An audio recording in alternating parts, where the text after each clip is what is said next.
How's it, boykies? Welcome to round 7 of the RWB GT 2021 series here in the prawn-infested city of Johannesburg to race at Kyalami. How many references did I fit in, James? You really got me with that one, I'm not gonna lie. Sorry, I've got more in me. Caught me a bit off guard. So yeah, for those who don't know, I'm Josh. I'm James, and with me is someone... Hang on, let me redo that. I'm Josh, and with me is someone you may know as the Michelin Man, if you knew him 4 years ago. But today, today we know him as James Kell, professional British GT4 driver. Oh, thank you, Josh. Thank you for that intro. Yeah, how are you doing, Josh? Doing good, yeah. Looking forward to this evening. Kyalami's a lovely track. Quite enjoy driving it. So interested to see how these guys get on in the GT4 cars. Definitely.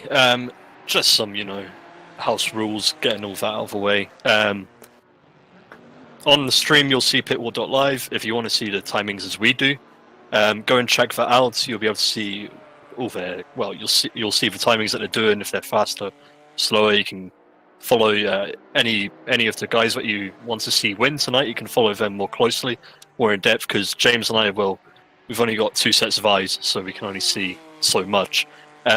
If you're new to watching this stream and you end up enjoying it somehow, subscribe to RWB on YouTube and follow on Twitch, wherever you're watching.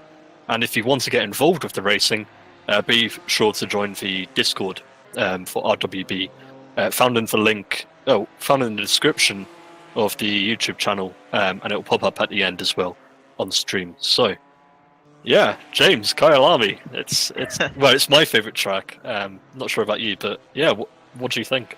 I think it's a good little track. Some complicated sections. Coming up the top of the hill to Leo Cup. Quite an interesting braking zone over the crest. So it'll be interesting to see how these guys get on, and then downhill for the exit as well. So whether they'll be battling understeer or oversteer, depending on the chassis, it'd be interesting to see.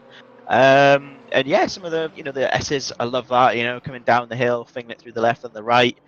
Yeah, some great corners at Kyalami and a great track, and it's sort of your home circuit a little bit, Josh, is it not? Well, yeah, it is. In a way, yeah. But I don't brag about it or anything. But why don't you take us around a lap here, James? Yeah, I would love to. On board with, is it Dan Anderson in the McLaren? So this should be an interesting lap. So start-finish line, there's the pit exit on the left. Turn 1 here technically is called the kink. I don't really class it as turn 1. I class this as turn 1 coming up, which is crucial one.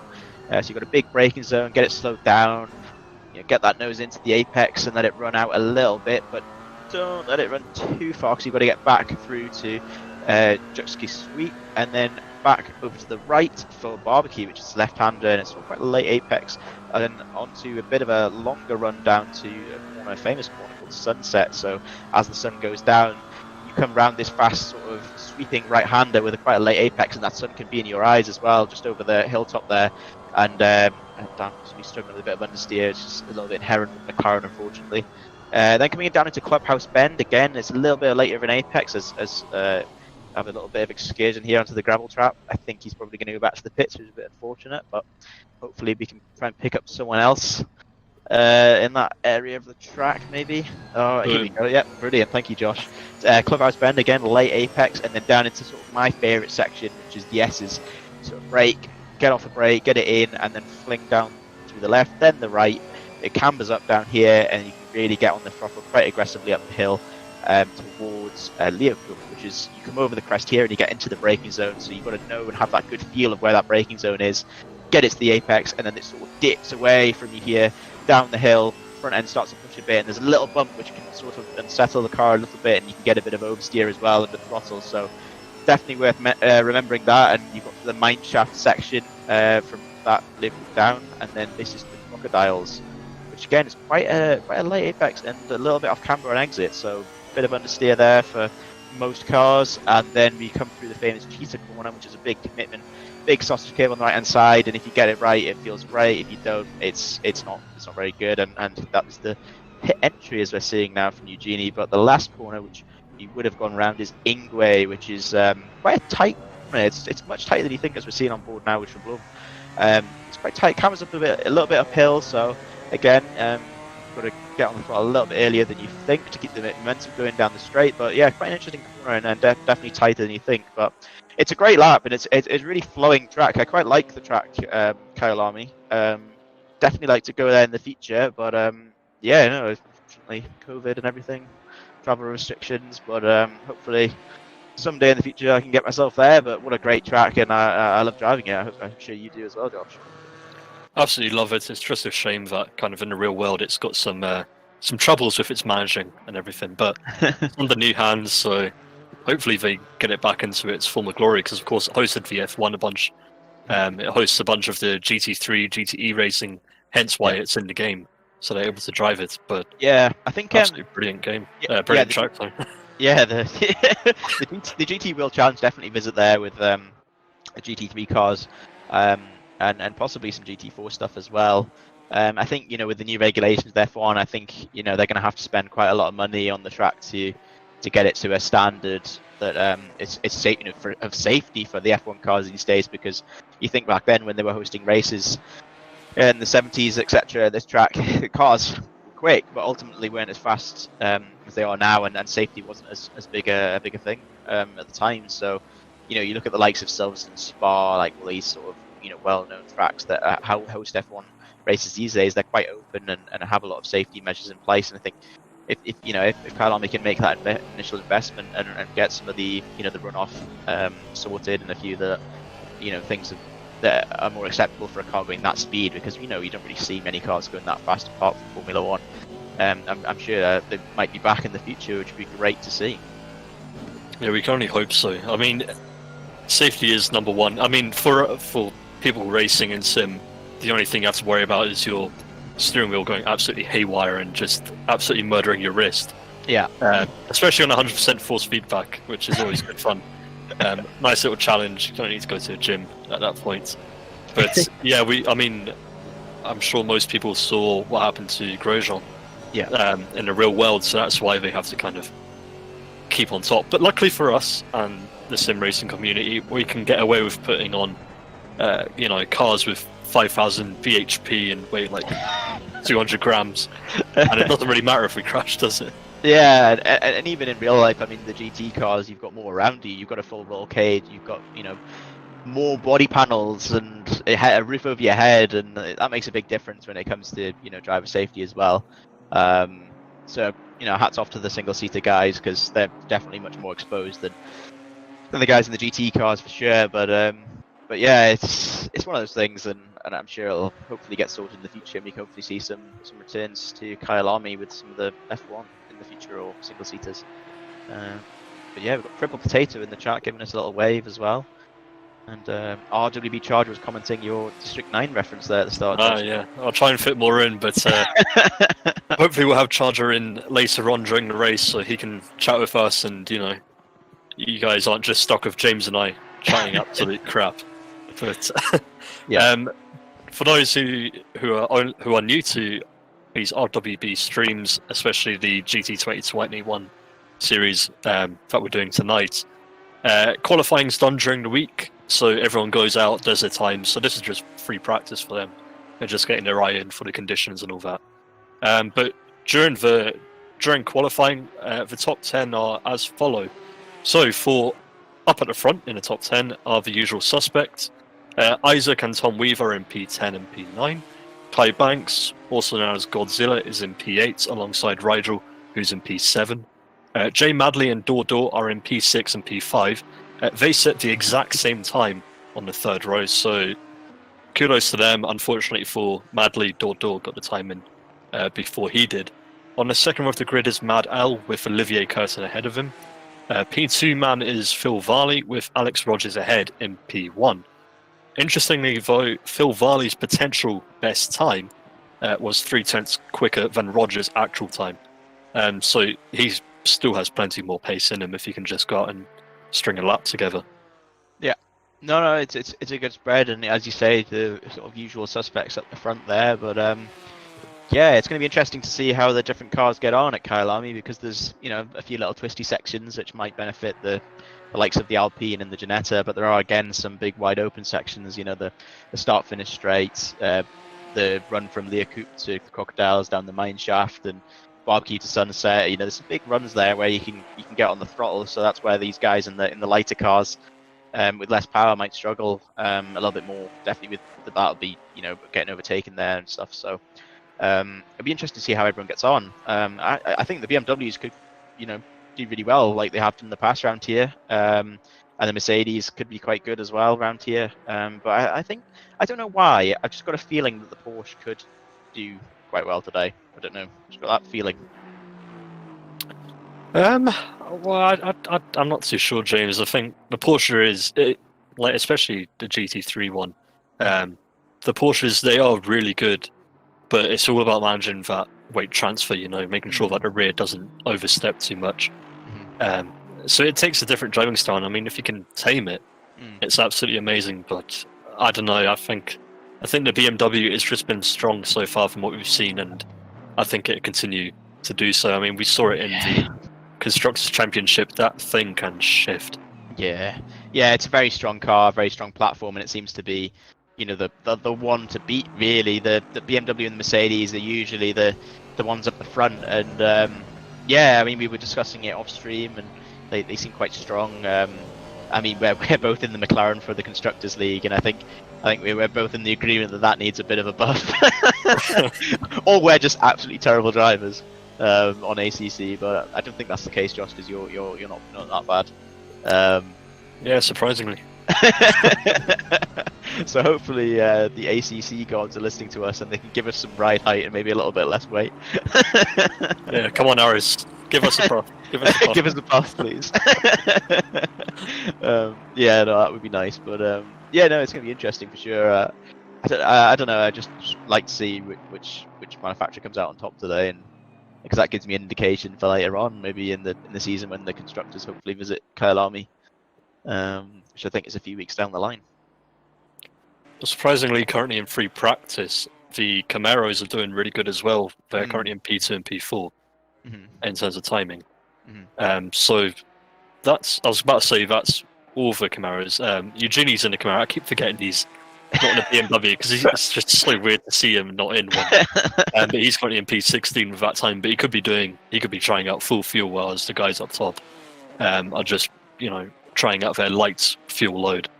So you just never know what's happening with them. But yeah, and practice is, as you say, they're all doing different things, trying out different fuel loads, doing longer runs to see what the tyre deg's like, or doing short runs just to try and get a few hot laps under their belt to get their mind back in the racing environment, and maybe on 10 litres of fuel. So as you say, yeah, just they'll all be doing different strategies and planning their strategies for the race as well, Josh. With the pit stops, an hour and 20 is a long time, so they've got to think ahead and decide when they want to pit you with the pit window as well.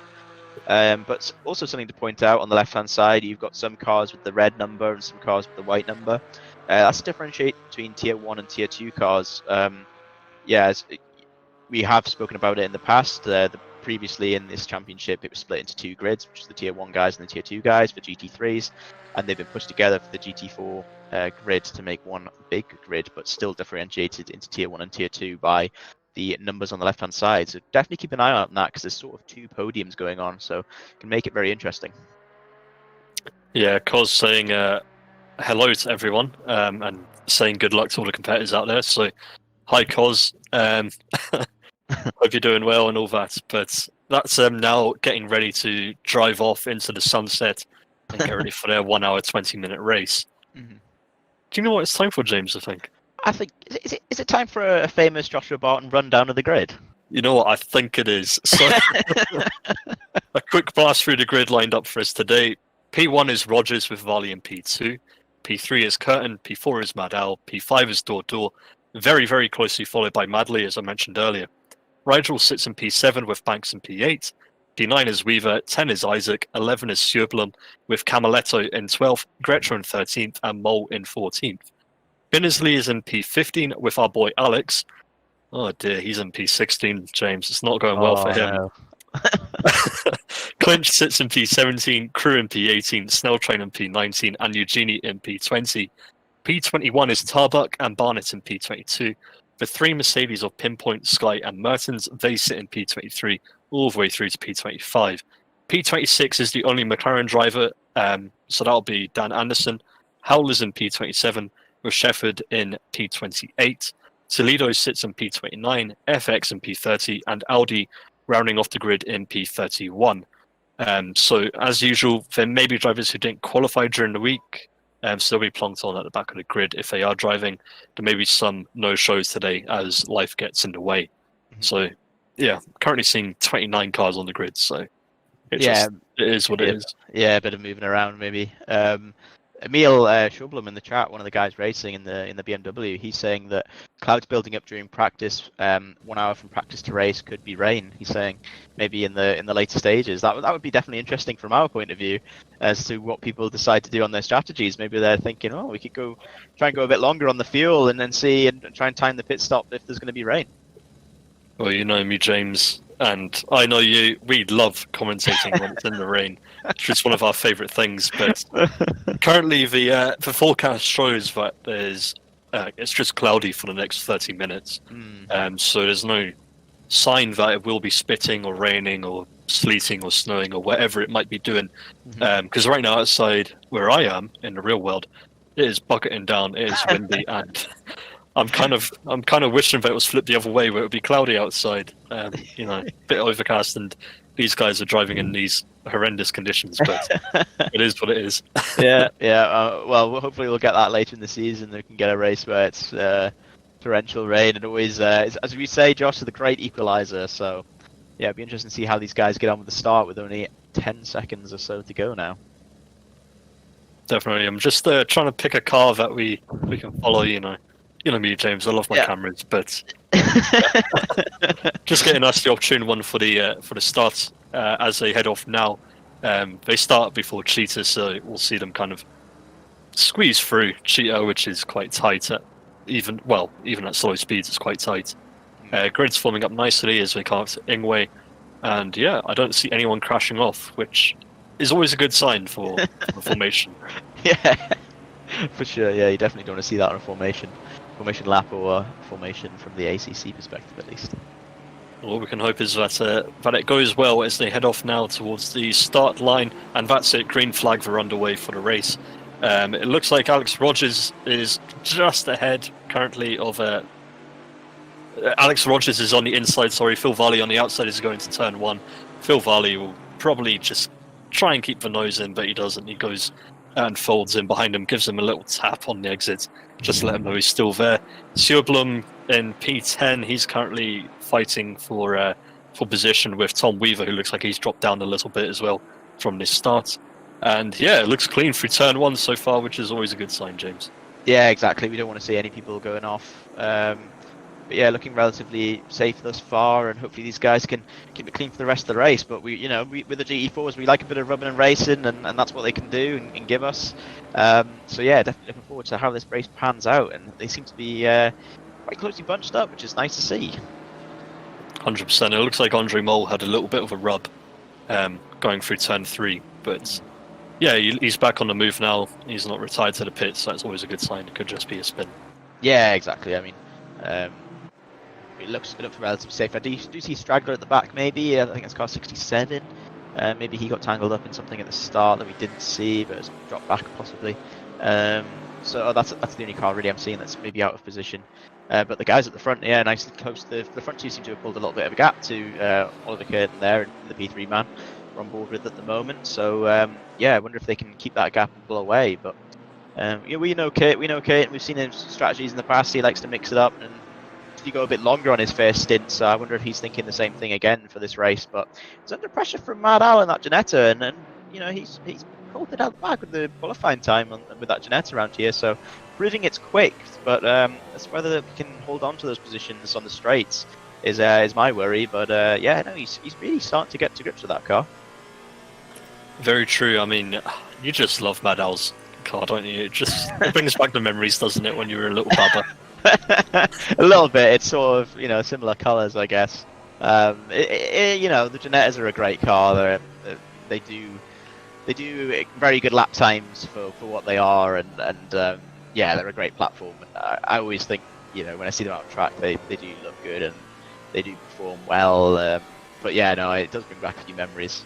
So it's great to see them out there, especially mixed in with all these big manufacturers like BMW, Aston, and Mercedes of the like. To see the little plucky British Ginetta out there trying to gain those positions, it's great to see. But he's definitely under pressure from Door behind him there in the Chevrolet. So hopefully he can hang on to the back of Kane, and hopefully he can get a tow round for most of the lap and keep those positions.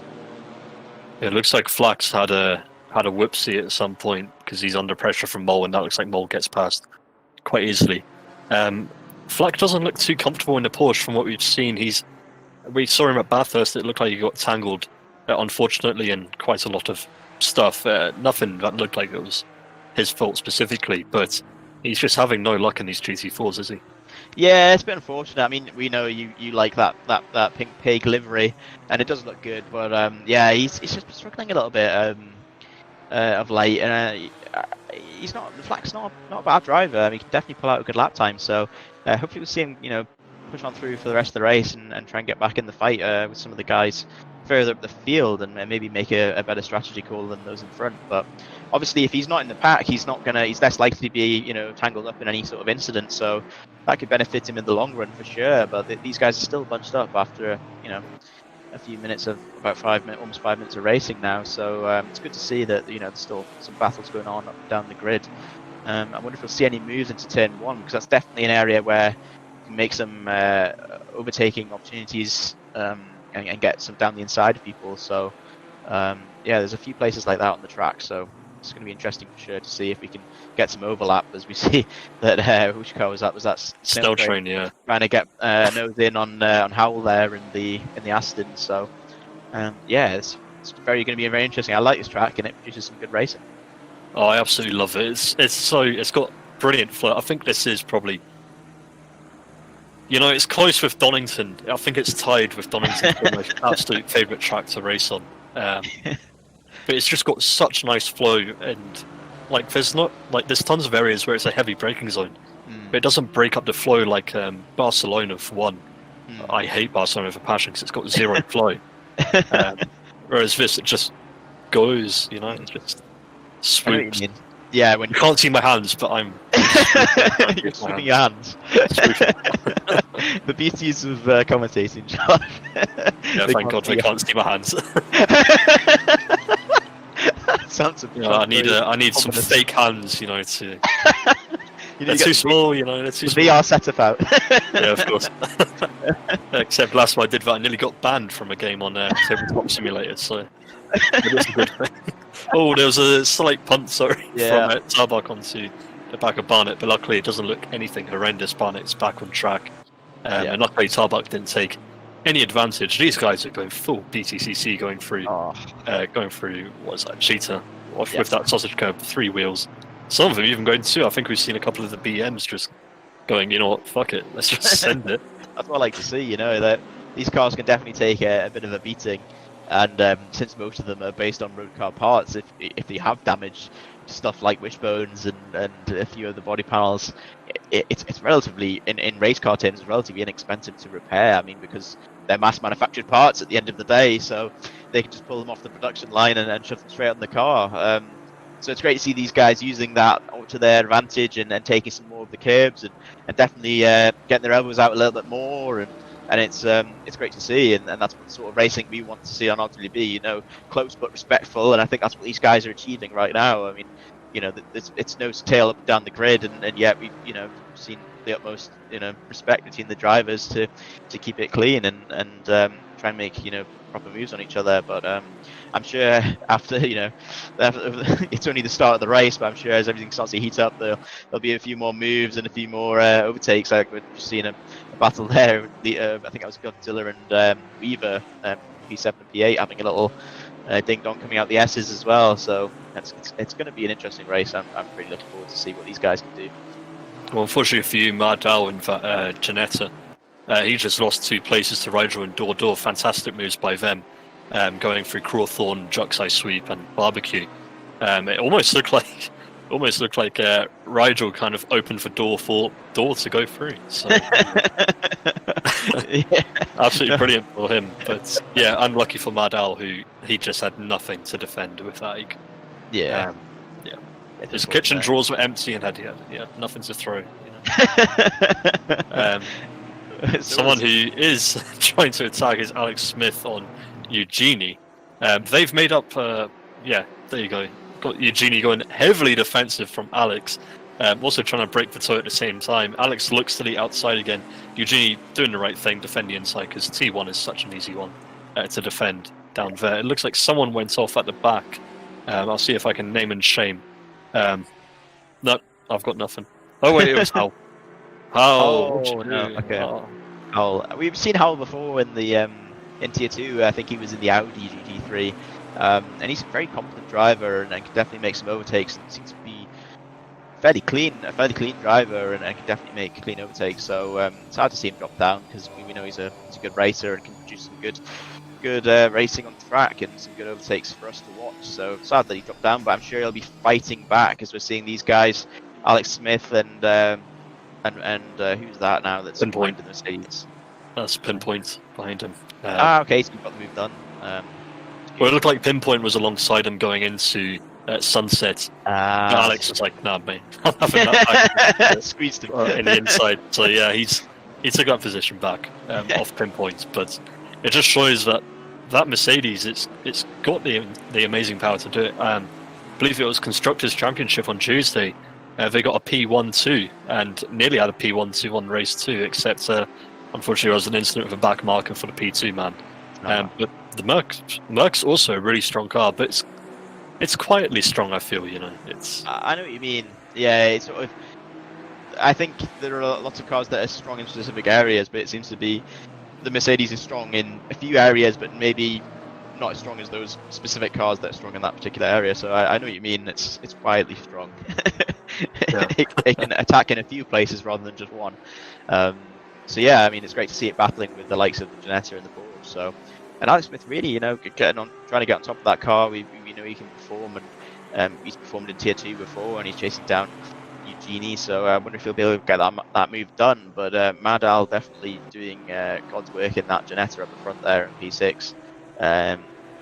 We knew they were going to struggle at Bathurst with just the lack of power down those big straights, but it seems here they've managed to find something in the car, maybe a little bit more, or it seems to perform better on this track. With this more sweeping corners, it can carry more speed. You can see there against the BMW how much more confident Camaletto was going into that, other than getting compared to Isaac there. The minimum speed seems to be a bit higher for the Ginetta, so maybe we'll see them start to progress through the field a little bit more today, which would be really good to see.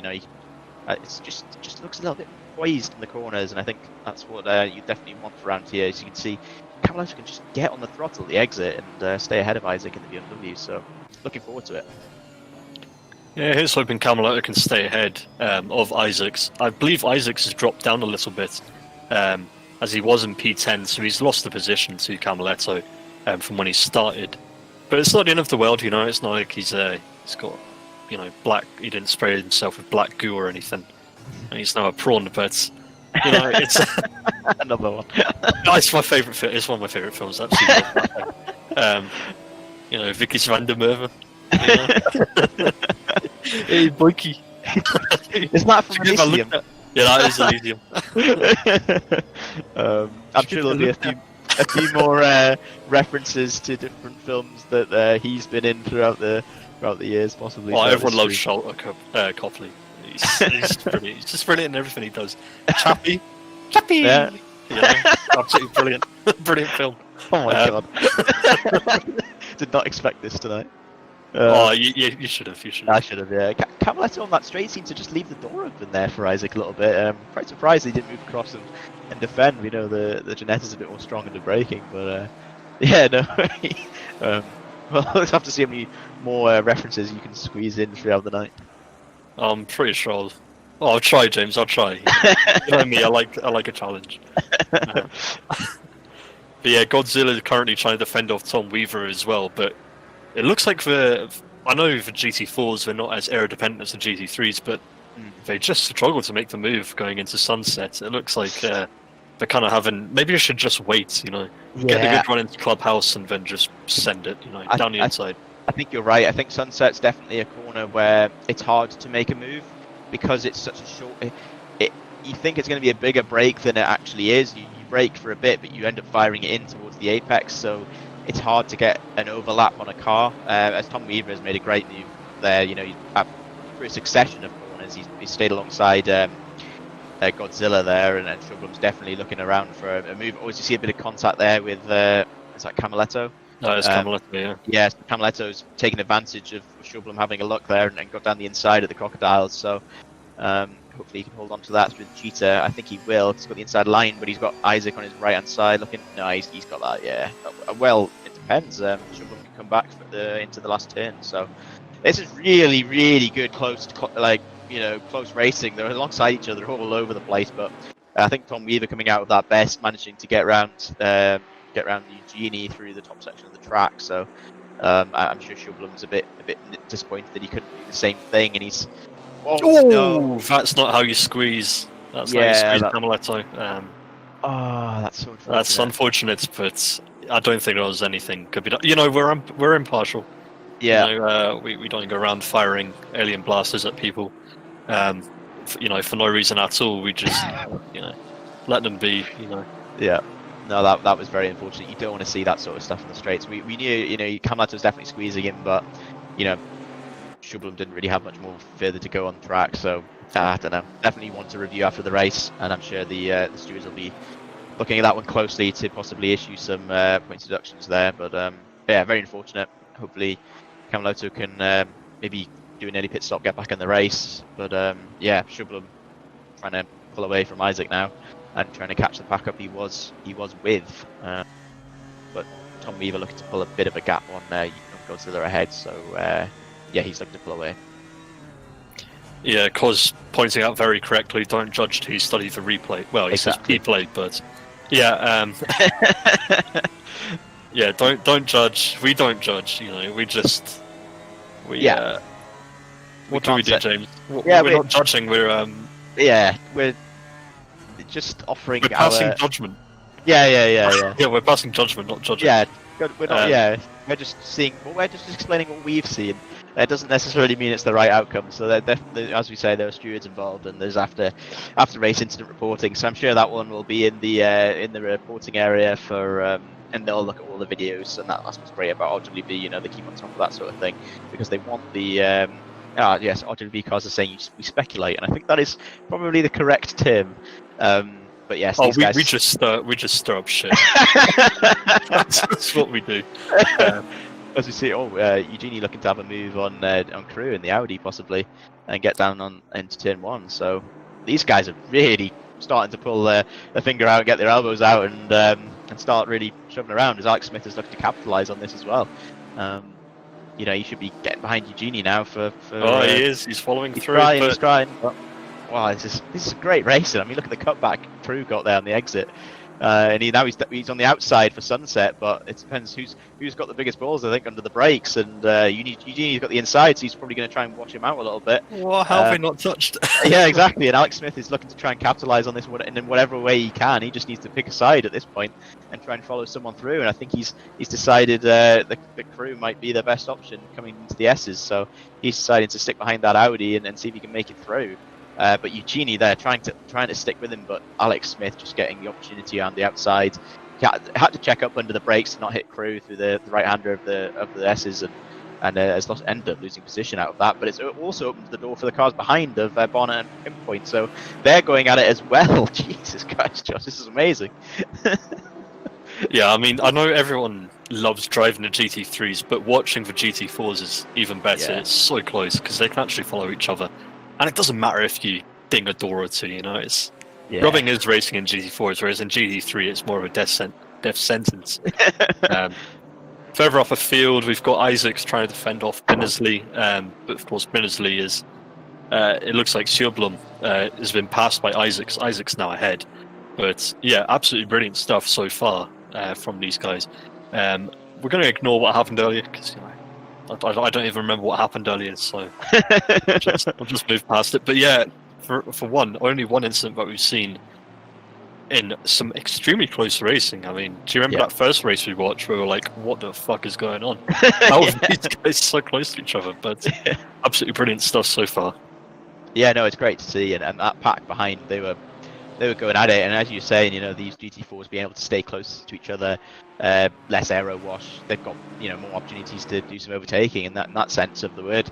But yeah, I mean, I agree the GT3s are probably a bit more fun to drive, but the GT4s just produce some absolutely amazing racing, and that's why we love commentating on these GT4s, because, you know, there's lots to talk about, and Alex Smith is probably going to give us possibly another move. He gives a little tap there actually to Carew on the Audi, saying, you know, I'm here now. You know, I want this position, and you're in my way. So yeah, he's just giving it a little knock on the door, I think, and letting him know he's there. So yeah, it's great to see. And you know, if you did that in the GT3, you might have a bit of front end damage, whereas these things can take a little bit more of a hit. Trying to go around the outside, possibly at Leocup there. That Jeanette's strong under the brakes, gives him enough room, but I don't think he's going to have enough pace. He's giving him way too much room. Yeah, he's not going to have enough pace down here. But if he can stay on that right hand side, he can maybe have the inside for the crocodiles. So this is going to be very interesting. These guys have been close. Oh, Alex has just washed out there. Must have just lost a bit of front end grip, but he's come back. That's the line, mate. It's the line. That's the line. He just needed a bit more extra rubber on his tyres. He went for the marbles. You know what? He's just doing what he always does. He just bottles it. Oh man, why do we even bother supporting Alex? Why is he our friend? All I get is disappointment. Yeah, he did say he was ready to get roasted again in the commentary, and will definitely live up to that expectation. As we see Shublum and Binnersley having a close little battle now that Isaac's pulled away, so maybe Shublum's just started to look in his mirrors again and see that white and pink Mercedes behind him. And these guys seem to be quite closely matched on pace as well. It's interesting to see how that all pans out. Starbuck and Aldi as well, having a little bit of battle, cheeky little fighting to go into Crowthorne around Jack Smith sweep. I like the colour combinations on those cars. A nice bit of green. Who doesn't like a bit of green, Josh? I'm teetotal, James. I don't dabble in that stuff, so what you do in your own time is your own thing. But I'm not into green. I only just heard that in my head. Very good, Josh. I enjoyed that one. Alex Smith looked like he was going a bit wide there, actually, on the exit of what was that? Clubhouse Bend, I think. So looks like he's dropped back a little bit now. It's quite unfortunate. Well, he's just doing what he does, It's just nothing we can say or do, is there? Bottles it without even the commentator's curse. Yeah. Shepherd and Mole currently fighting it out, going through T1. That seems to be a very popular corner to have a cheeky battle. But yeah, interestingly, Shepherd's got past quite easily. Yeah, they've both pitted as well, so they've had an early pit stop. That's Mole who got past, but yeah. Yeah. No, it's interesting to see that they've gone for that early pit stop and how that'll pan out for them. We've seen Shepherd before, and he's a good, consistent driver. I think we've seen him in the Aston Martin previously in the series, in the GT3s. To be in the Porsche, mixing it up a little bit and trying to give these guys a good race in that car, and Mull as well in the Ginetta. So they're having a good little race themselves. I'm still looking at the weather in the top right, Josh, and it's cloudy for the next 30 minutes. I'm hoping we might see a little sprinkle hopefully later on. That would be amazing to see what these guys decide to do. But I wonder how the front guys are getting on. Is there a big gap? Well, James, not really. They've kind of been holding position the whole time. P1, of course, as usual, they just walk away. So there's about a 2.73 second gap between those guys, between P1 P2. But Rigel, Curtin, Varley, they've all just been sitting together and not really changing positions from the snippets I've seen on the timing screen. So they're just kind of having a drive, not really worrying about each other too much. I'm sure Rigel's definitely starting to. It looks like Rigel's looking to close the gap on Varley a little bit here now. The gap was coming down a few tenths there, so I wonder if he's thinking about making a move and trying to gain a position in these GT4 cars. That BMW of Rigel's looking quite strong now, and you know, I think Varley started to look in his mirrors a bit more and possibly stopped chasing down Rogers, and Rogers has made that escape, and now he's more concentrated on trying to keep Rigel behind, and that maybe has slowed him down almost a little bit. So, you know, Varley's a great driver and he can definitely perform. So, yeah, it'd be interesting to see if he can keep Rigel behind. I mean, I'm not too sure about the Aston. I don't really see it getting compared. It's kind of the car that, it's just a very standard car, the Aston, in GT3 and GT4. Yeah. So it looks like the BMW is able to keep up with it quite easily on the straights, but it's just whether it can do it in the corners as well. But yeah, it's just, you know, it is what it is. Yeah, I think the Aston is definitely a good sort of all-rounder. It's not particularly strong in one area. It's more just good in maybe 4 or 5, and it just seems to be a good sort of baseline car that you can jump into and squeeze out a decent time. You know, within sort of 10-15 laps, you can sort of get the understanding of the car quite quickly and what it likes and what it doesn't like. Yeah, interesting to see if Rigel can make the move in that BMW, and it's good to see him. You know, the tier 2 battling up the front there. He's in P3, so yeah, Rigel's showing that he can run with the big boys and at the sharp end, and he's not going to let it go anytime soon. So yeah, back on board with Crew now. Pinpoint closing up. Alex Smith had dropped back, but looking to try and catch that back up again. So let's see how this one pans out, I guess, Josh. Yeah, I mean, I'm just keeping my eye out on all the different battles happening.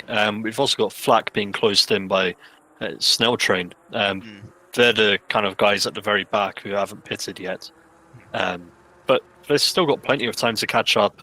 10 seconds, it's doable, to be honest, in 55 minutes. It's not game over, especially if they do their strategies correct.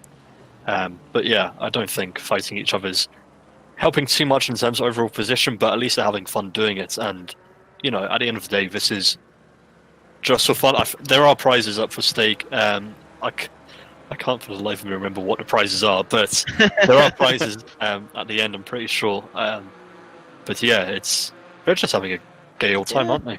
They're having a good time, and you know, if I was in their position, I'd be looking to try and work with the guy next to me. Oh, Frew has a massive oversteer moment there at the exit cheetah, but I'd be trying to work together that backpack to try and catch the guys up in front. You know, you want to close that gap as fast as possible, and if you're battling with someone, you're ultimately slowing yourself down, and it's a shame because, you know, when you're on track with another driver, you can sort of make some gestures to him to say, look, let's not battle, let's go. Usually give, you know, a big point down the road, let's go, like follow me sort of thing, and we'll catch them up. And then, you know, if you get angry with them, you can gestate some more with different signals, and I'm well acquainted, yeah. Yeah, just like you would on the road, you know, it happens on track as well.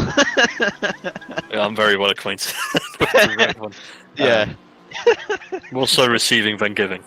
Yeah, exactly, especially in multi-class where, you know, you maybe have a slower car than the class above you that's hindering you, and so I've definitely maybe waved a few times at a few people to tell them that I didn't like what they were doing.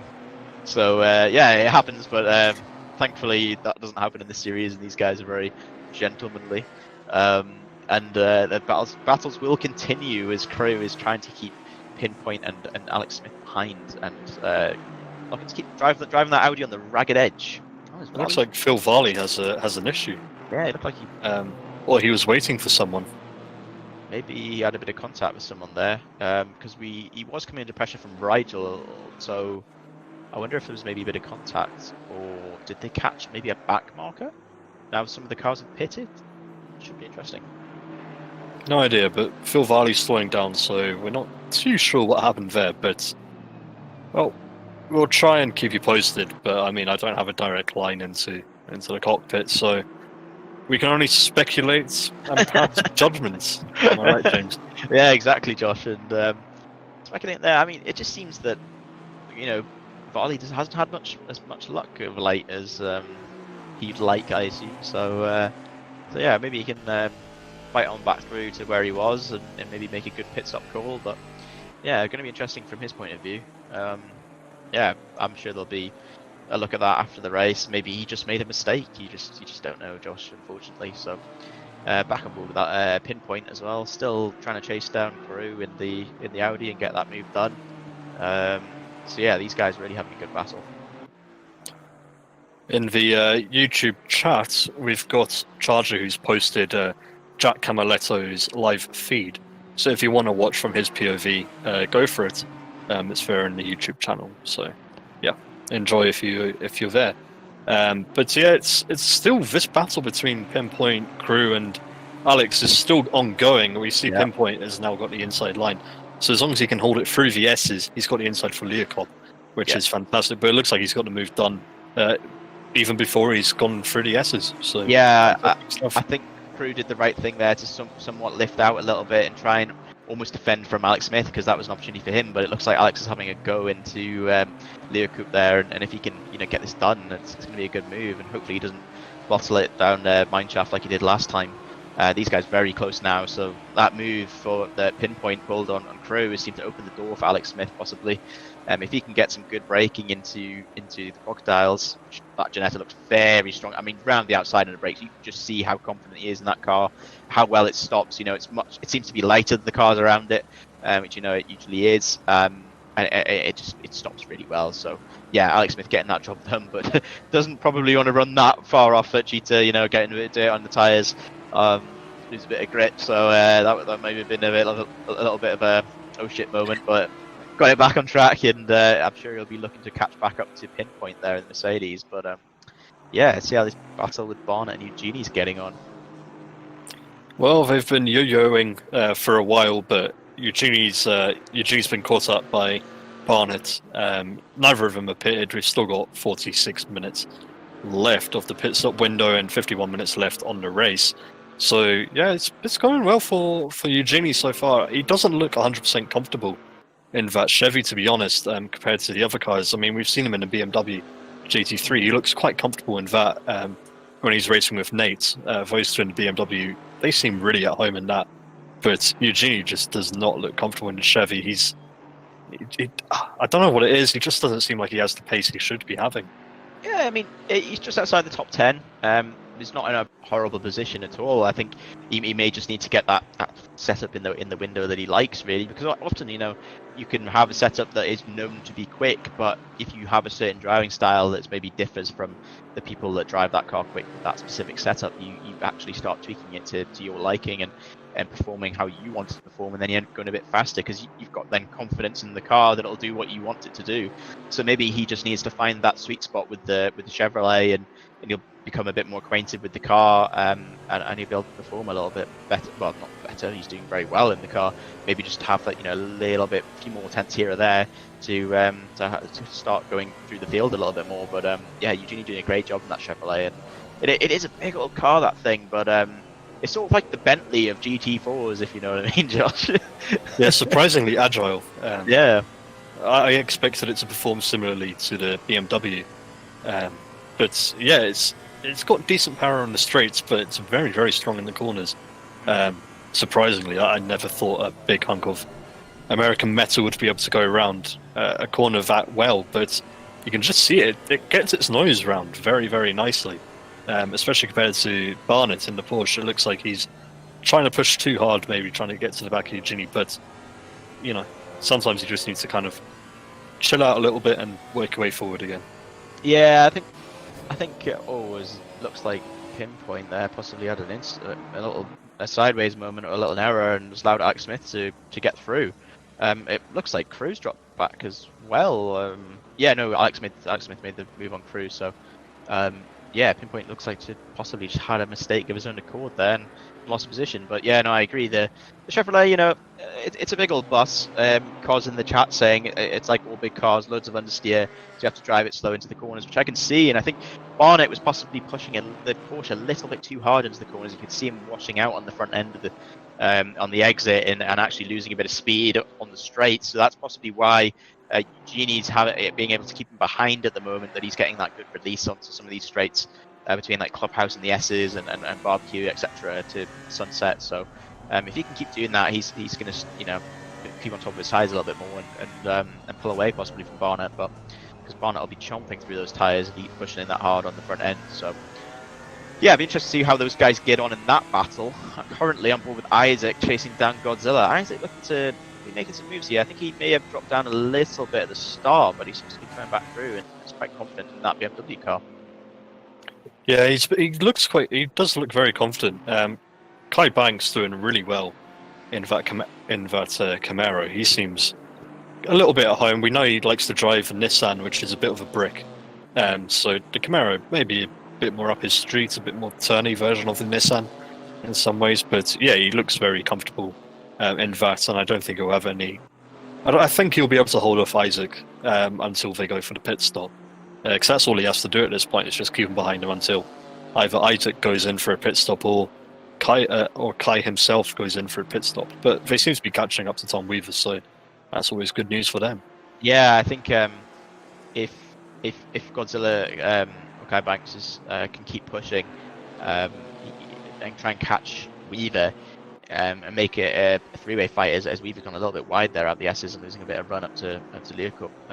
If he can make it three wide or try and get past Weaver before he has Isaac making a move, I mean, that's his ideal situation, because it looks like these two at the moment, they just seem a little bit more racy than Weaver currently in the race. I mean, you don't know what strategies these guys are on, but yeah, if they can get that move done up, maybe just give Godzilla a little bit more breathing room, because he looks quite under pressure from Isaac behind.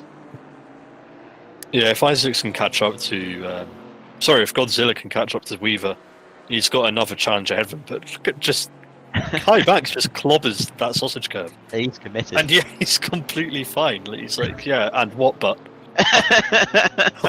if you fucking nothing against me, I'm gonna just yeet into you. Yeah, and you're gonna have nothing to say back to me. But exactly. Yeah, we'll find out how they get on a bit later, because they look like they're settling down a little bit.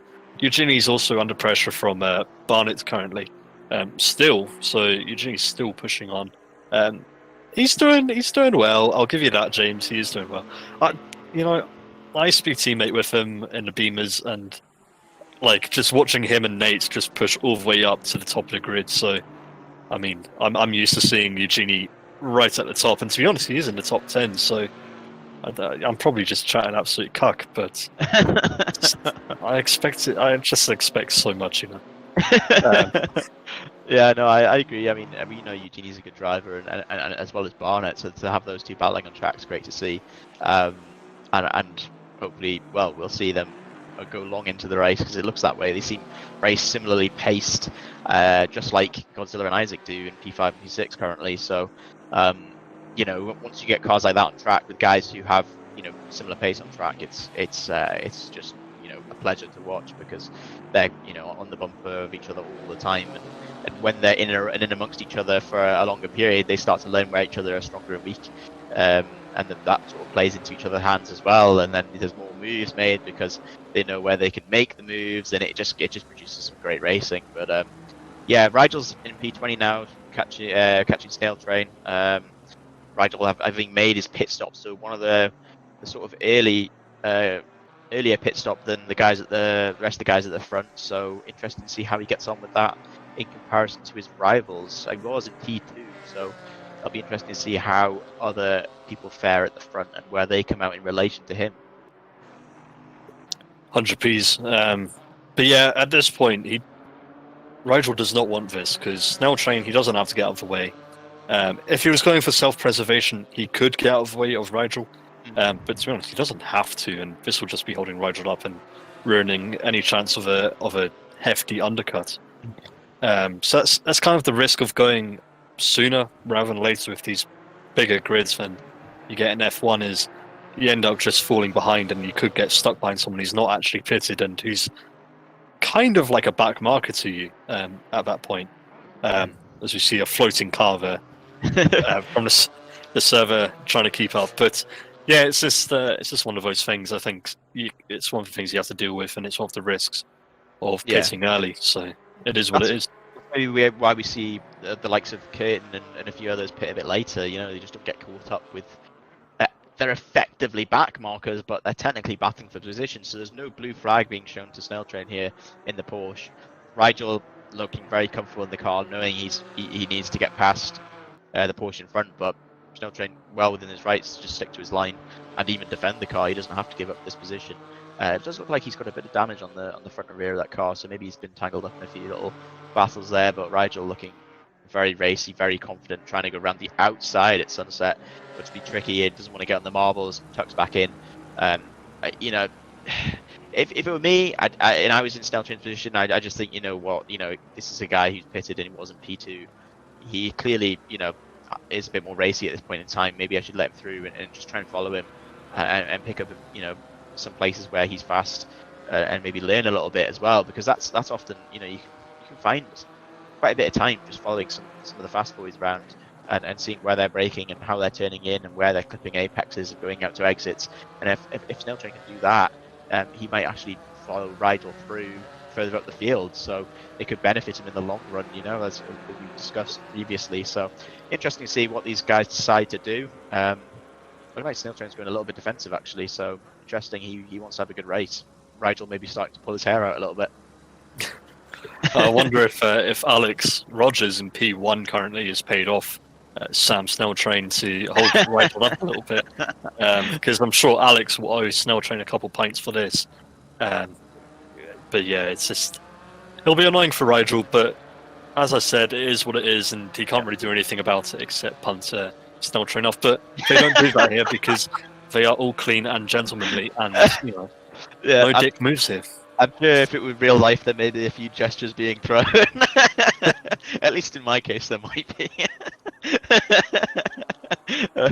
You definitely get very passionate when you're racing.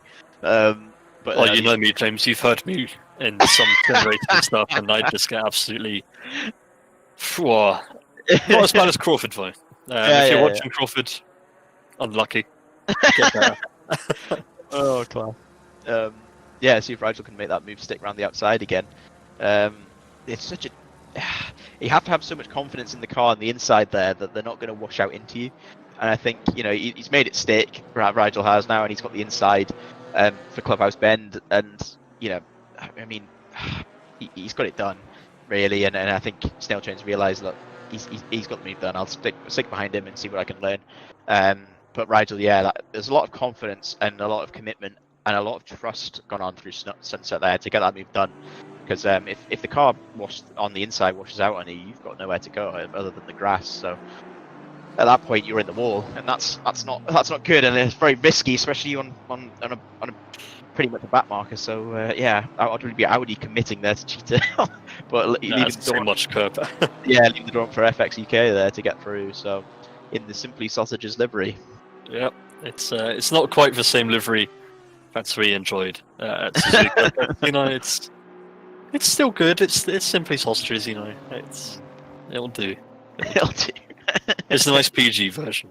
Yeah, the PG. Oh, class. But yeah, we've got 40 minutes left on the clock. We've got about half the grid have pitted or are pitting currently. So yeah, hopefully everything tighten up a bit more. I've been scouring up and down for battles, but not too many so far. I point out Varley and see how he comes out, because he's gone into pit and he was P5 and Rigel was P2 at the time of the pit stop. So it may be that as Varley jumped Rigel in the pits. No, that's Rigel ahead of him, I think. So yeah, Rigel's just ahead of Varley, but I mean, Rigel was P2, Varley P5. That doesn't look like a P3-4 good fit in between them.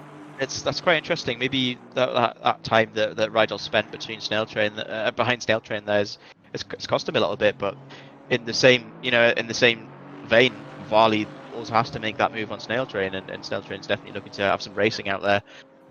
But whether he'll come in for a pit, it might benefit Varley a little bit. So interesting to see. Definitely wonder how the P1 man's going to fare, pitting, and where he's going to come out. But yeah, FX UK getting a little bit sideways there at the exit of Crocodile. So definitely driving that car on the edge. It looks like it's had a bit of contact on that front end. So not at all. There's nothing but a scratch. It's just a flesh wound. It'll buff out. It's fine. Yeah, of course. Take the quick fit. They'll get it sorted for you. They won't charge you a ton either. It's very quick fit's very nice. But yeah, it's just currently still at front is Alex Rogers. He's been caught up a little bit by Olivier Curtin. How's he? He's still got a dominant lead. I mean, 14 seconds. Currently on The my back screen. market. Oh man, the stuff I used to see is confusing. But same as a 1.4 second gap, but it's a back marker. So yeah, ignore me. Alex Rogers is away with it. He's got no threat whatsoever. Yeah, Alex at this point just needs to effectively cruise around and not make any mistakes. Make some clean passes on back markers and people with blue flags, and then just focus on getting that pit stop done to the best of his ability, and get back out on track and keep lapping in some clean air, really. And that's a win from his perspective. But we know, Josh, we've probably just put the commentator's curse on him, and that's his race over. Yeah, there's no such thing as a done deal until you've crossed the line for checkered flag. I mean, we saw what happened to. I want to say it was Sublum at Imola. We always bring this up, but it's not. It's Solheim, Josh. Solheim, that's yeah. In McLaren, yeah. It was such an iconic moment where we started commentating on this series, and he was so far in the lead at Imola in that GT3 McLaren, and then just had that incident at the Grand Alta there at the top of the hill, and in the wall and lost the lead. And he was so dominant throughout the race, and that anything can happen, as we've seen, and we've seen that, haven't we, Josh? Yeah, I mean, racing's a bit like Big Bang Theory, with anything can happen Tuesday. I know you love Big Bang Theory, James. I hate Big Bang Theory with a passion. Just saying that to seem cool. He loves it. I hate it. Please stop referencing it. It's not cool, Josh. It's so cool. The chat just lights. Oh, the car is off there. I wonder who that was in the barrier exit of Leocoup there. Don't know who that was, and it looks like Camaletto's slowing down a little bit, or he's laying it back. He's through, but wonder what happened. I don't know who that was in the barrier. Very unfortunate. But yeah, not what we like to see. Yeah, it looks like it could be Alistair Howell. I'm seeing him on my screen as in the pits, which means he's probably retired, which is unfortunate, but it's the way of the road, James. Yeah, maybe he's just having a bad race or something. I mean, I think we've all been there, haven't we? We've had a bad race and just decided, you know what, that's enough. I'm leaving. And you have that option in the sim racing world, which is great. I mean, if you're having a bad race, you know what? I'll just give up. Well, you can do it in the real world, James. If no. You can just park the car in the pits and just no. Or the accidentally crash. The red mist descends, Josh. Then you start hounding the back of the guys in front of you. So is that what happened to the Ferrari you turned in on? I didn't actually see him, to be honest. Yeah, because the red mist. Yeah, the red mist had descended by that point. Yes. As we see, has Godzilla been in and out and been over the timeline yet? Because he's quite high up. I know Mardal's still in the pits, but I wonder how Godzilla's got on in relation. Where is Mardal's only just leaving the pits now. Whereabouts is Rigel on track, just in comparison to Godzilla? So Rigel is only just crossing the start line now. He's now heading into Crowthorne. Godzilla doing a really good job with that pit stop then, and getting out in clean air, because he was behind Rigel before the pit stop window. So that's very interesting. I wonder if Mardal possibly has done the same. See if it looks like he possibly has, actually. So Godzilla and Mardal both jumping Rigel in the pit stops. That's one for the books. I mean, the snail train, that battle with snail train did not help Rigel whatsoever in trying to get track position. So yeah, it's just one of the risks, James. You can't do anything about it. Yeah, it's the way of a road. Possibly, yeah. And these guys could have been in clean air, at the front, and been making progress, and then just got the pit stop done at the right time. I mean, snail train's doing the exact same thing to Varley now that he did to Rigel. I mean, yeah, you can see that gap's opened up massively between between Varley and Rigel. I mean, it was a bit closer with Snail Train in the middle, but yeah, Snail Train definitely looking for a race here. I mean, it's good to see. I mean, you know, I'm enjoying it. Yeah. It's good racing. I mean, it doesn't. I'm not bothered that these guys might be pulling Yeah, their hair out. I don't give a fuck. Yeah, it's not my problem at the end of the day. So may as well sit back and enjoy it and see what these guys can do. It's them problem, you know. Exactly, Josh. Exactly.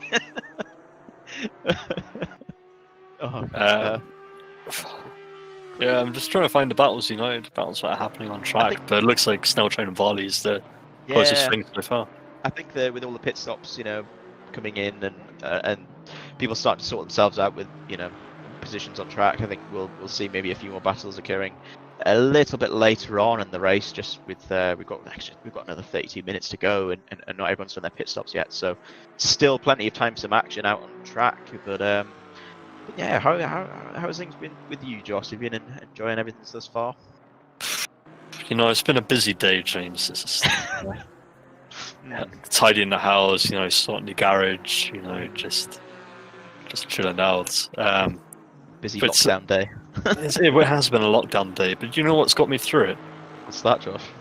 Looking at pitwall.live, which is now up for people who want to watch the stream, want to get a bit more insight, you know, into the timings, the track conditions, who's what, who's where, who's doing whatever. And you can find that at pitwall.live. Literally, type it into your search bar and you will find it. Links on the stream. But also check out the other sponsors as well. You've got Racing Sim Tools. They provide tons of setups, actually, so definitely check them out. Very reasonable pricing structure as well. And they also show off some free tips as well, which is brilliant. And you also got simsock.com. So, yeah, if you want some nice socks for your sim rig, go there. Excellent. Nice little plug there, Josh. Yeah, I know, I'm getting good at these, you know. Squeeze it in. You know, you got to get paid somehow, James. Yeah, of course. It would be nice. No, these guys support the channel and support what RWB do, and it's great to see because, you know, it allows us to do things like pitwall and give more information to everyone following and the drivers as well. You know, they can have that open and see the splits that everyone's doing and have some feedback and know where they could possibly pick up some time. So very interesting for all parties concerned, Josh, because they can all use it to their advantage. Yeah, it's not just us, you know. We use it because we like the insights, but they can also use it to figure out where their opponents are. I mean, we used it during the endurance race to try and figure out what was going on, and whether our drivers were doing the correct timing. And yeah, like it worked perfectly then. It's working perfectly now. So, you know, just go for it, man. Just go and watch it. Exactly. You also get the stream on there as well, so you don't even have to keep this open. Exactly. It's just, you know, you can just watch it's win-win-win. Yeah, it is. It's win-win-win. You can watch the timing and not have to watch the stream. And yeah, you know, it's... You know? Oh, that's amazing. You may think that currently Alex Rogers is the winner, but actually, when you go to pitwall.live, you're the winner. You're winning just how much information you're receiving. Because information is everything, Josh. It really is, James. It's just, you know, it is the information age, you know, we're just Facebook, Bumble, Twitter, you know, bit of Twitch, Tinder, of course. It's been a long lockdown, guys. Yeah, don't judge us. Oh god. Oh, still Snail Train and Varley going at it, so those two are close again. We did see Mad Al was close with Isaac as well. Mad Al doing God's work in that Janetta, so hopefully he can claw back a few more places once the guys in front make some pit stops. Those three starting to bunch up a bit now. Looks like it's Audi, Mad Al and Isaac. So wonder what's going to happen here. Whether that Janetta can make the move or, you know, the BMW. It won't be on the straights. Yeah, Janetta's got absolutely zilch to do against two BMWs. Because he's in a BMW sandwich right now, which is never a good thing. Yeah, well, you never know. We could enjoy it. What they do in their own time is their own business, James. Exactly. Yes. Exactly. It would be interesting to see if this Janetta can make the move. I think, you know, the faster stuff, sort of the middle part of the lap is where the Janetta is going to exceed, and whether they can, whether Madal can possibly make a move on Audi. because Audi hasn't pitted yet, so we'll have to pit at some point and drop back from these guys. And Mad Al is looking very racy behind that BMW there of Audi, so he's definitely looking to get that move done because he doesn't need that pressure behind from Isaac if he can get that move done. Yeah, it's unfortunate. I've just been told that the Twitch stream might not be working, but YouTube is still up. So if you are watching on Twitch and you don't have any video but you can hear us, I'd recommend you hop over onto YouTube because you'll be able to see what we're showing right now. Because you'll be able to see this battle of Mardell now looking down the inside of Audi as they go into. Well, that's no name, but yeah, going into Crocodiles. Sorry, yeah, Minecraft. That's Mardell now gone around the outside at Crocodiles, and now Audi's under pressure from Isaacs. Yeah. And I mean, Audi hasn't pitted yet, so he is effectively holding them up, if you will. But you know, as we said, James, we don't care. It's not our problem, Josh. They're producing some great racing, and that's all we care about. And they're Audi well within his rights to race these guys, and I think he's doing a great job and getting his elbows out and getting stuck in with the guys around him, and somewhat relieving the pressure from Mad Al now that he's got past. He sort of has the opportunity to stop pulling a gap to Isaac, who was pressuring him before that overtake. So Isaac now pressuring Audi and looking to try and make a move as well, but Varley maybe just decided that he's had enough and trying to save his tyres, maybe behind Snail Train. Looks to have dropped back a little bit, so I wonder if there's maybe something else that's happened there. But yeah, see what happens with that battle. 100 Bs, James. I'll keep you updated as we go, but Audi's still under pressure from Isaacs. It looks like Audi runs a little bit wide on the exit of Sunset, but that means he's got the inside for Clubhouse. But yeah, it looks like they're in the same car effectively, maybe some different setup work done, but this could be close because there's no direct advantage at this point between the two. I do like the bronzy gold wheels of the two of the cars. I do. That's my sort of new thing. I do like a bronze gold wheel on a race car, I can't lie. Definitely looks good. Well, I've always been a fan of gold wheels, James, you know me. Yeah, anything with gold on it looks good. If anyone has a Subaru giving away for free, I'll take it off. It's way to be, you know. Oh yeah, I mean, they're going up in value, Josh. I mean, it's a shame we couldn't have had one a few years ago.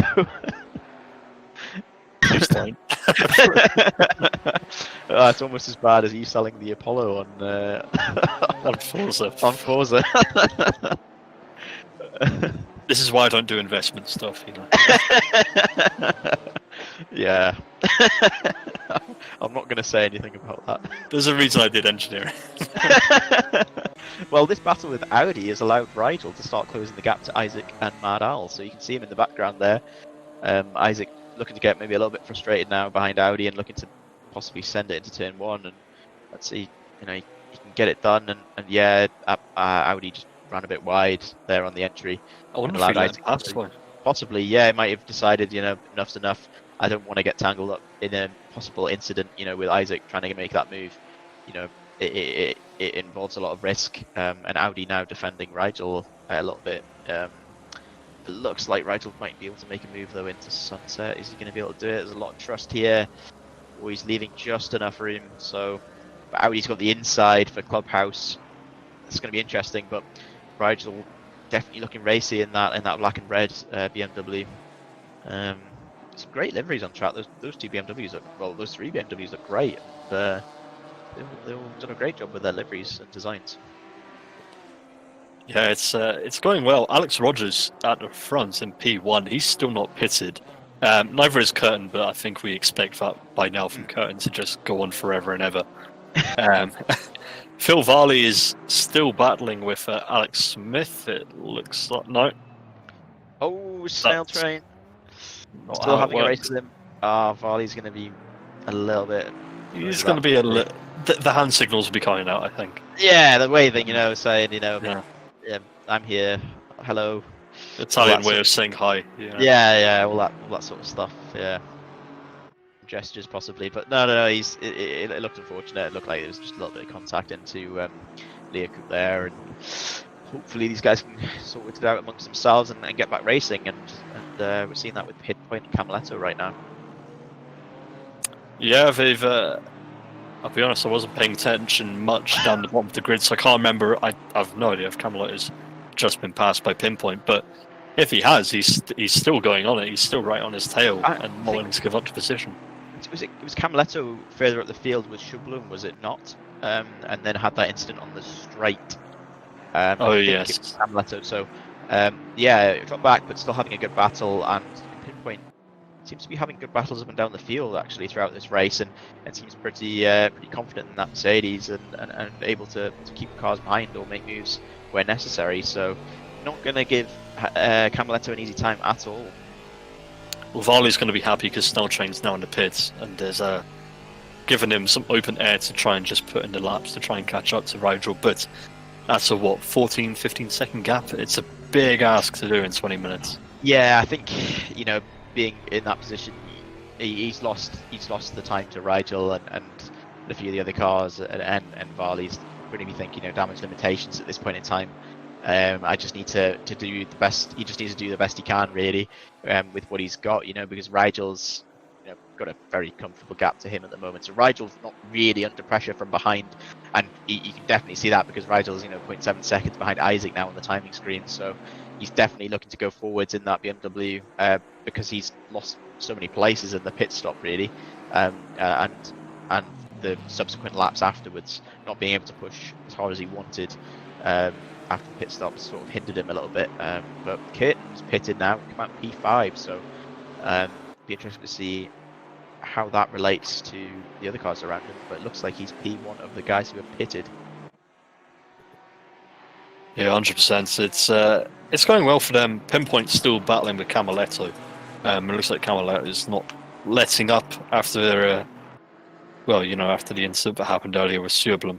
But Tarbuck's also still under attack from Dordor because, Dordor managed to get past Damien Wilk. So, yeah, it's just the way it goes. They're doing well. But yeah, we're joined by Charger here in the commentary box. Hey, Charger.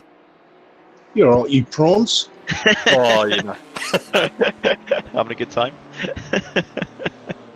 There's some class racing out there, but yeah. Enjoying the race, Charger? I think it's great, yeah. I've just got one word to say to you, Chief. Humble. Yeah, the humble bundle, Humble bundle. Why haven't we matched? That's all I'm asking. Oh, well, it's just I'm too far north, I'm from the true north. The true north. Oh, God. Yeah, you were saying Scooby's in the chat before, Charger. Are you more of a Subaru man or an Evo man? That's the question. No, I've rallycrossed the Scooby. When you were talking about gold wheels, I did I rallycrossed one of the blue with the gold wheels. I can't remember what it was. It's one of those rally days. And they're beastie cars. Those, love them. You like Josh then? He's very much a fan of the Subaru. I absolutely love it. Yeah, like the Evo just looks too boxy. What? What? Don't you want me? Oh, these guys are doing a great job in these GT4's though, and they seem like they're starting to get to grips with all the cars that they've chosen. And shame you're not out there, Charger, in the Aston. I believe you're in, aren't you? Yeah, I'm in the Aston. It's one of those things. Mechanical issues, should we call it? Yeah, have you had issues with your rig or computer, have you? Yeah, PSU failed and then my pedals have failed, so I've had a bit of a crap week. But, nightmare. I'm no stranger to that, so I feel your pain, especially with PSUs. Yeah. But as soon as it went, I thought of you. I thought, shit, and I was giving him grief. What comes around goes around, I guess. Yep. So how have you found racing these guys in the GT4s and changed from the GT3 to the GT4 platform? I think a lot of the guys that are actually racing now, because we switched from the GT3 to GT4. The ones that stuck with the GT4 actually do like them. Yeah. And we knew that'd happen anyway. It was a foregone conclusion. So I quite like the GT4s. I think they're a bit more fun. Yeah, they do seem a bit more chuckable and a bit more. You can have a bit closer racing and have close battles and not be too worried. Maybe with a little odd tap here or there, and still have a good time. And it's sort of being shown on track at the moment, really, with some of the close battles. We know you've had some close battles throughout the races as well in that Gulf coloured Aston. So hopefully you see that back out on track next week. Probably not next week. No, I'll probably miss the last one as well. I'm gutted, I believe, mate. But we've got GT4's coming by the looks of it, so it's all good. Hopefully, get it I'm old enough to be able to take some time out of racing. That I've done enough. Fair enough. So yeah, it's just I had to take time away for a week, and I've just been itching to get back on and driving. As soon as this is over, I'm hopping straight into a random ACC lobby and just blasting around. It's just been one of those weeks. Yeah, okay, I'm lying. I'm pissed off. I want to get back racing, but I can't wait. So.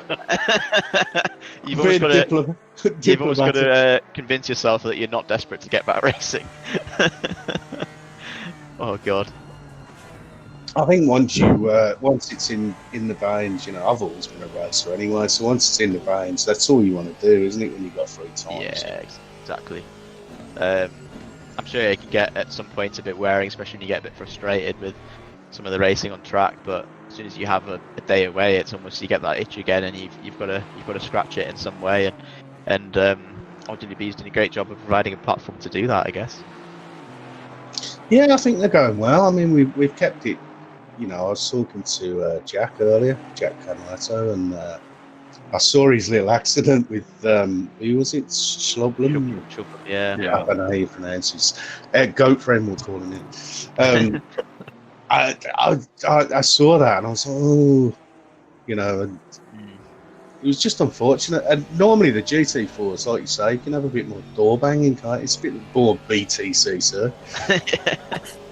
Yeah, we do love a bit of BTCC. I do.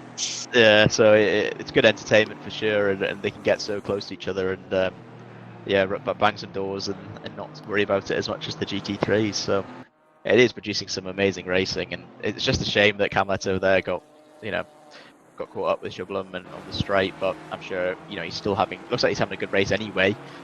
He was closing in on pinpoint, and it looks like that battle's still going on. So just proves you can have a good race anywhere on the field, really. I was watching Jack's stream as I was watching this as well. He was loving it until that point. I mean, he's still enjoying it, but he was saying the same thing. It's just some great racing in these GT4s. It just seems that the field's more bunched up.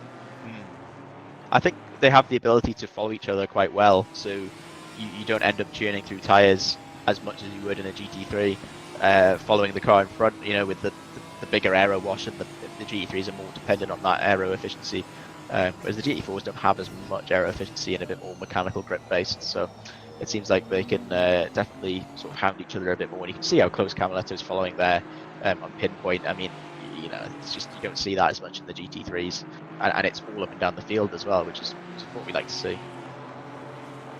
Yeah, I suppose strategy doesn't really come into it with the GT4 so much, does it? Because the tyres last. Yeah, definitely. I think they can definitely drag it out a bit more. I think there's a lot more splash and dash going on in this series than there possibly was in the GT3 portion of it. So yeah, very interesting to see. I did predict a 5th place for Jack tonight, and he's asked again.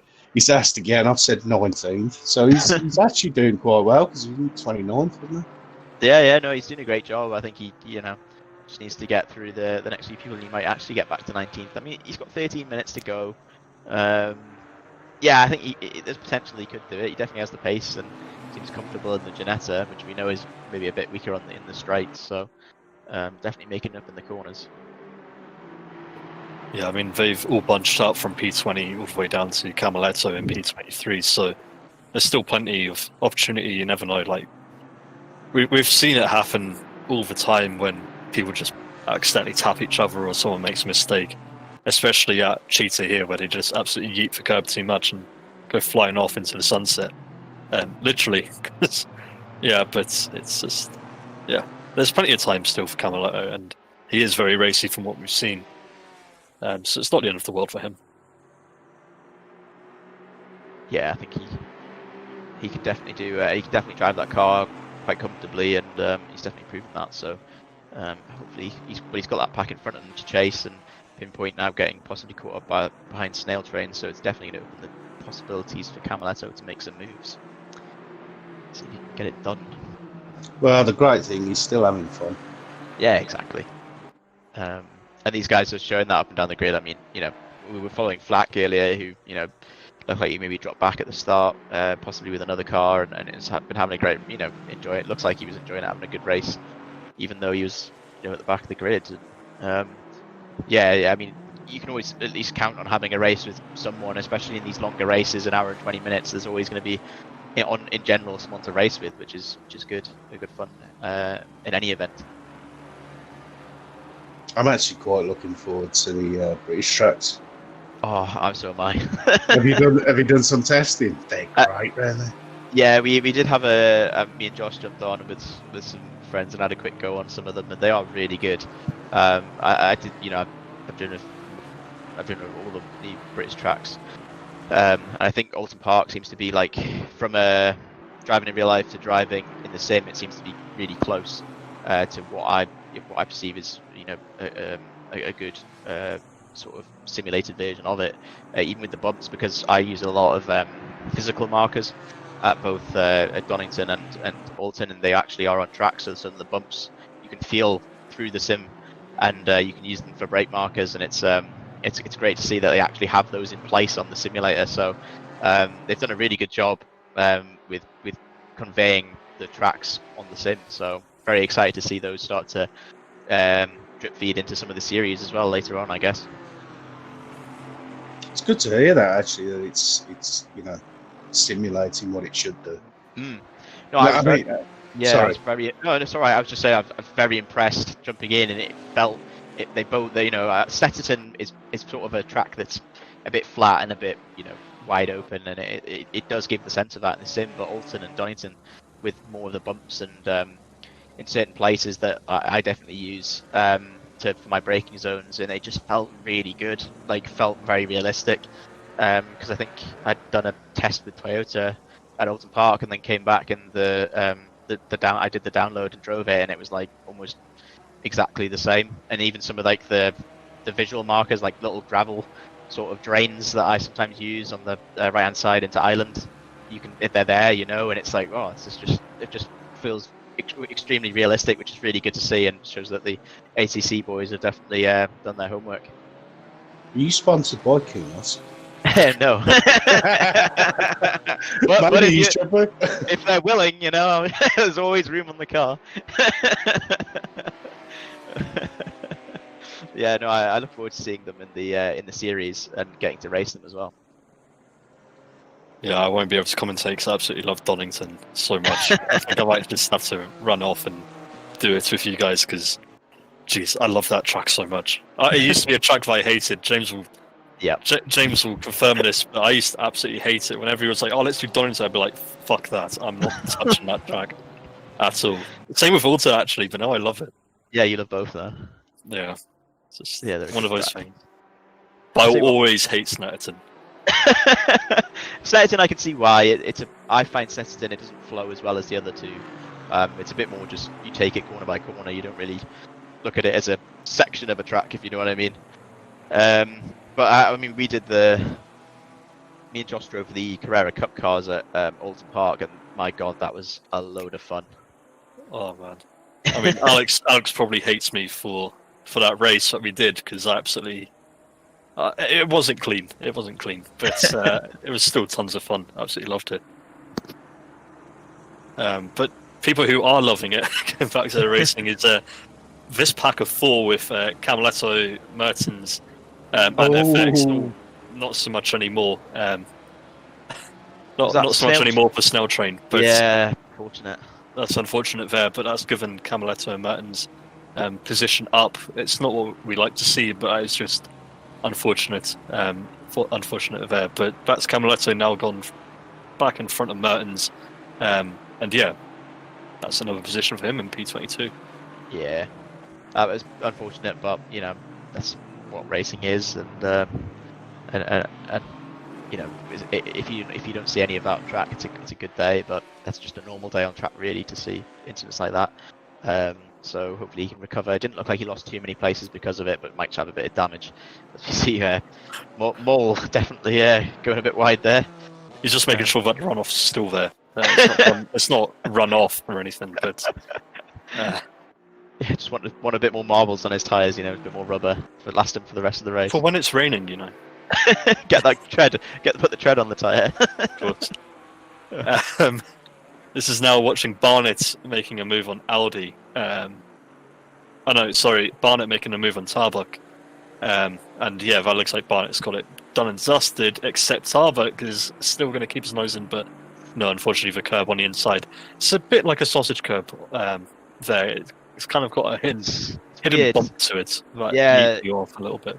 The exit of Juxley Sweep there, turn 2, as you say, there's a sausage curb on the left, and if you get sort of pushed out onto that section of the track, it can definitely throw you off, and you can cause a few accidents. But yeah, just the Janetta there just clipping that and dropping a position. But we've got RWB Cos in the chat, and Harry saying RWB Cos saying Snetterson's great, just technical, and Harry was agreeing with that. He said I can attest to that.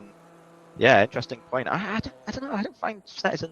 I think Harry's agreeing with the Alton Park and the Porsche Cups because I might have yeeted him off into the sun. Fair enough. Yeah. No, Snetterson just a technical track. That's interesting. I suppose there are a few technical corners, but I don't find it that technical. Maybe it's just it's so narrow. Yeah, the last corner is where the last corner is the last two corners are a bit tricky, I guess, trying to get off the throttle onto the brakes. But I hope to see it later on in the series. Hopefully, if you can see some more British tracks. Harry, by the way, you brake checked me. That's what happened. So your fault. Unlucky. Yeah, up ahead we've got Damien in P14. We've got a car parked on the side of the road. It looks like the number 666, which is Dan Anderson, but it looks like he's back underway now. Dan hasn't had a great time. I'll try and see if I can find where he started. He was in P26, but yeah, he's in the only Maka, so yeah, we know it's not the. He's got an excuse. He's got an excuse. Yeah, it's not the strongest car on the grid. Some people like it, some people don't like it that much. But yeah, who's out in front at the moment, Josh? Is it still Rogers? Yep. Oh, okay. Rogers has rogered the entire grid and has stayed in P1. Yeah, he's done a great job. Is that a normal for Rogers Charger? Is that a good? It seems like he's doing really well in that BMW. Yeah, he's a really good, consistent racer. I don't know how. I've never driven the BMW. How does it compare? I don't know. I've not driven it. It seems on the game it seems to be quite well favoured. I mean, it looks good in the straights and not too incompetent in the corners. So yeah, not surprising that it's out front. Usually that and the Mercedes you look quite dominant, at least in the GT4 series that we've seen thus far. But yeah, I suppose it's the only BMW in the top 5. But when you look in the top 10, there's 4 BMWs. So yeah, it seems to be a strong car, especially around here. So maybe it's just fast. Yeah. Yeah. I think I did try it actually when the GT4's first came out, and I just didn't like the gearing. I know what you mean. Yeah. It was probably the one of the closest cars to the Supra. I drove it to practice Silverstone and Brands, and it was quite close to the Toyota sort of behaviour wise, sort of similar style layout for an engine rear-wheel drive. But yeah, it seems to be quite a good car. Straight 6 turbocharged, so it definitely has that grunt and the torque as well. So seems like everyone's enjoying it, at least out on track. Well, someone who won't be enjoying it is Sjöblom. It looks like he missed the pit window, hence why we still see he's got a mandatory pit stop. outside the pit window, so that's unfortunate for him. I saw him going into the pits, but he was unfortunately about 20 seconds too late, so it's unfortunate for him. But yeah, still ahead is Alex. Absolutely no pressure whatsoever. But Curtin is in P2, and he's got a decent gap to Weaver, who's in P3. So those three.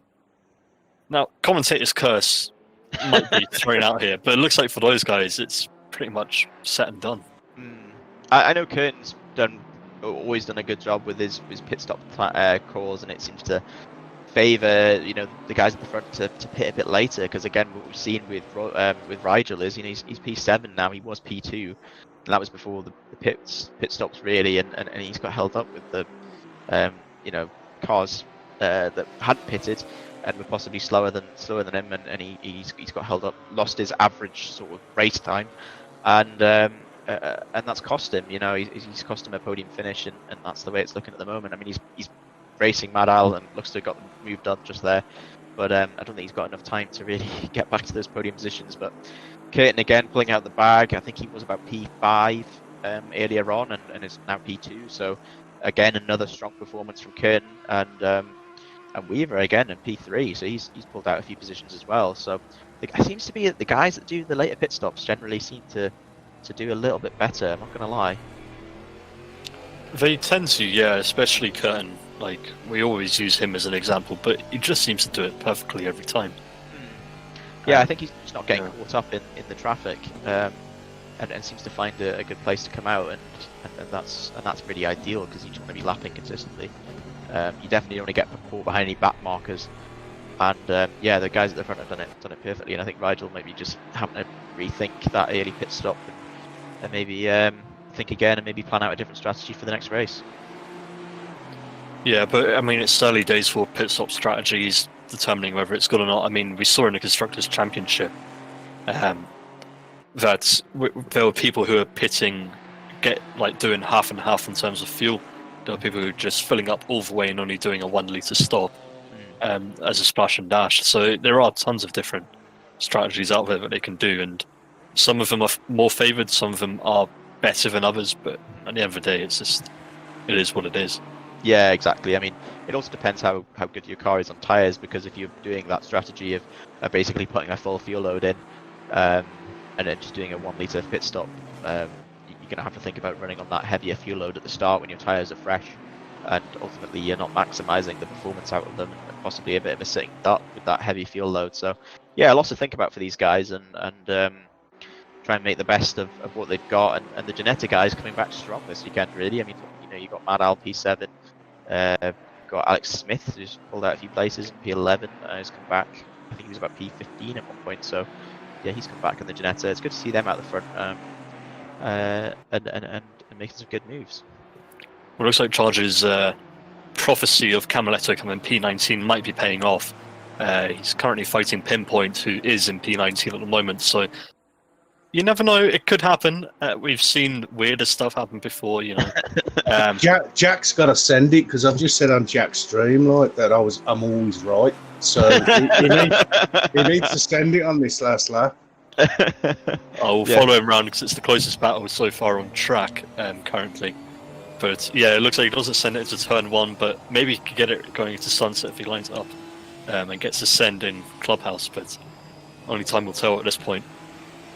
Yeah, I think he's looking very racy in that Ginetta. It's a good car for around here, especially from sort of this sort of section. This fast right-hander. Oh, is he going to be able to? Oh no! Oh, he sent That's it. the wrong kind of send. Oh, that's a proper BTCC punt right there. But yeah, unfortunately, that's not come off in Camaletto's favour. But at least these guys haven't really destroyed their race with that, and yeah. One of those things, I guess. Well, our boy Alex is currently fighting Phil for P10 to get into the top 10 position, so Alex is going to have to send it now. He's bottled it. Alex has done it. He's bottled it again. He loves running on the grass at that corner. He really does. But he will get P10 because Sjöblom, of course, he had that problem with the mandatory pit stop, and there's 130 seconds added to his time, so that's going to drop him down. Yeah, a long way. Yeah, a very long way. So that's just unfortunate for him. Yeah. Oh well, Alex should be happy with his top 10 finish. and Eugenie and Barnett having a great job. They've been battling like a lot throughout the race. Yeah, no, great job all round, and it seems that Rogers out front had that done, but there's still a battle going on here with was that Mertens? Aldi, Mertens, and FX. Yeah. Well, it's right to the line, right to the wire, but it looks like it's all been sort of settled, and that's simply Sausage's livery over the line.